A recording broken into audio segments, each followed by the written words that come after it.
so we are in week 7, and I'm talking to you about exercise. Do you believe that I've waited 7 weeks to really talk about exercise? But there was a reason behind this, and the reason is because when you're changing your lifestyle, you really need to start thinking a lot about your patterns and your habits and your goals and observing what you do and learning to do things for the first time.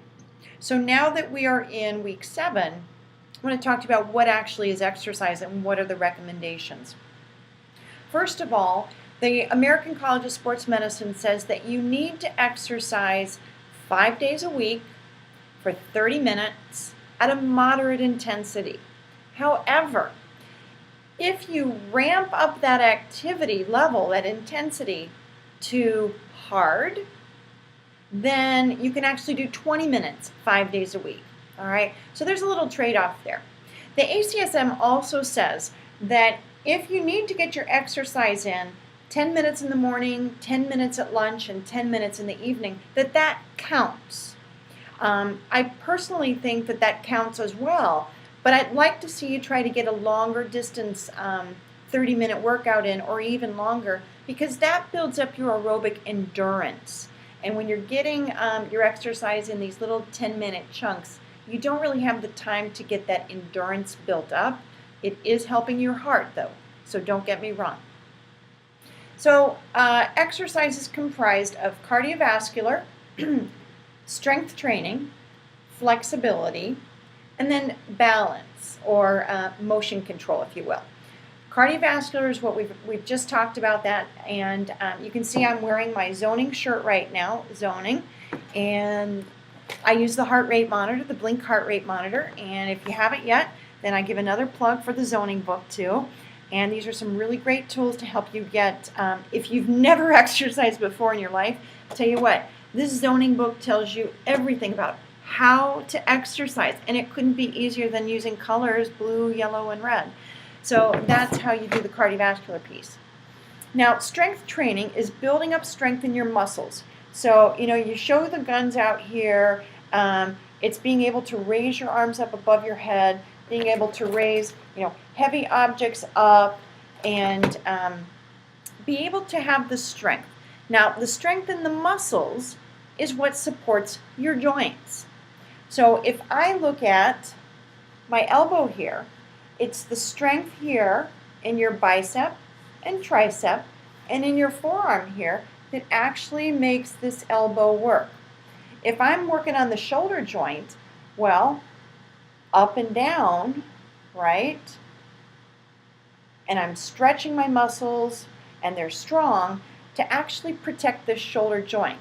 Now, a lot of people have knee problems and hip problems, and it starts with somebody saying, I feel a little wobbly. Well, if you're wobbly, chances are that your leg strength isn't all it needs to be. So we need to do some repetitions, some weight training, and the proper amount of that. This is where a personal trainer really can help you write that plan to help improve your strength for your muscles, which protect your joints. Now, flexibility is the other issue, because we need to have a very flexible body so that we can reach for the stuff that's way up on the top shelf, so that we can bend over, be back, and we want to make sure that our back is nice and flexible as well, and so that we have range of motion in all of the joints of our body. Two of the joints or muscles that really lack flexibility, one of them is our hamstrings, the back of your leg, and the second of them is often your back. And there's some very wonderful exercises that, just sitting, gentle twist, little arch to the back there, and then a forward bend. Those are some things that you can do just to kind of stretch out your back. Just to name 2, by the way. But you really should have an overall program for your body to make sure that it's as flexible as it should be. Finally, as you get a little bit older, we really need to train both for functional strength and your balance. And the balance part of it is the American College of Sports Medicine came out and said, a lot of older adults, as they get older, they really have problems with their balance and their neuromuscular skills. So what they said was that they need to do some balance training. And balance training are some very simple things, such as standing on two legs and then close your eyes. Or stand on one leg and try and hold on and see where your balance goes. Better yet, close your eyes and see what happens to your balance. So that's specific balance training. I certainly have a list of exercises that I love to do, and you can take a look at the list that I wrote down in your email there. I didn't go into a lot of detail on those simply because you can Google a lot of these exercises. If you want to know specifically, I have a couple sites. I love going to acefitness.org. If you scroll down to the bottom of the page, they have an exercise library, and they have made these moves so easy for everybody to understand.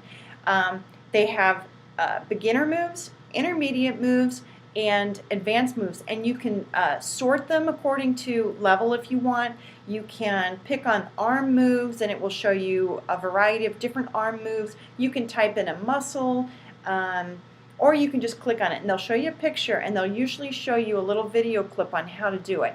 And I think that site is just fabulous. So that's acefitness.org, acefitness.org. If you have any questions, one thing I would like to do is, why don't you send me a little email or a comment through my website, 365fit.com, and let me know what you have a specific question, and I will demonstrate it. I'll do a little video clip, and I'll put it up on my blog, and then we'll all learn from it together. So, good luck with your exercise, and please let me know if you have any questions.